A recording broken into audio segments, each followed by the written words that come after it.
Birabujijwe muri kino gihe kugurisha canke kuyanga inyama z'ingurube mu makomine hamaze kwibonekezamwo iyo ndwara gushika tubone ko ata kimenyetso na kimwe kikiharangwa.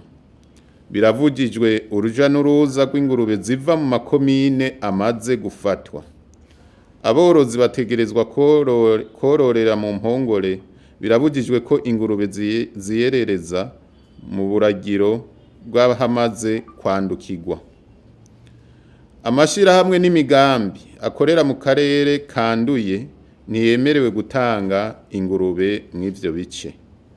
Uwutanga ibitungwa mu karere katarandura abanza kuroswa uruhusha n'ubushikiranganji bw'uburimyi, ubworozi n'ibidukikije.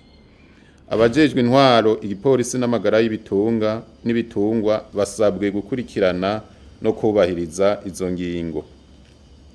Kugira aborozi b'ingurube bakingira ingurube zabo indwara ya dudura canke muryamu, tubahanuye gukurikiza izi ngingo zikurikira: kuzitira ahari impongore z'ingurube zabo kugira bagabanye uruja n'uruza rw'ibitungwa n'abantu. Gushira mw'irembo ry'uruhongore akanogo karimwo umuti wica imigera kugira uwinjira wese abanze kugahonyoramwo. Kudashira hamwe ingurube nshasha n'izahahora naho zoba zije ziva mu karere katarimwo iyo ngwara.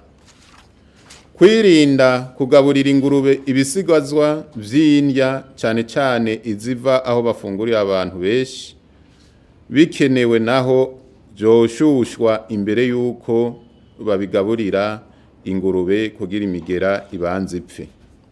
Kwirinda gufungura inyama z'ingurube na cane cane mu gihe haba hateye iyo ngwara, kuko ishobora kuba intandaro yo kuzana ico kiza mw'iraro ryawe. Iyo ubonye ingurube igwaye ingwara iyo ariyo yose, cuyishira ukwa yonyene kugira ntihave yanduza izindi. Aborozi bose bategerezwa kumenyesha abajejwe amagara y'ibitungwa ahari ingurube hose igwaye canke biketse, bongere birinde uruja n'uruza rw'ingurube yaba mu mihana canke mu buraro.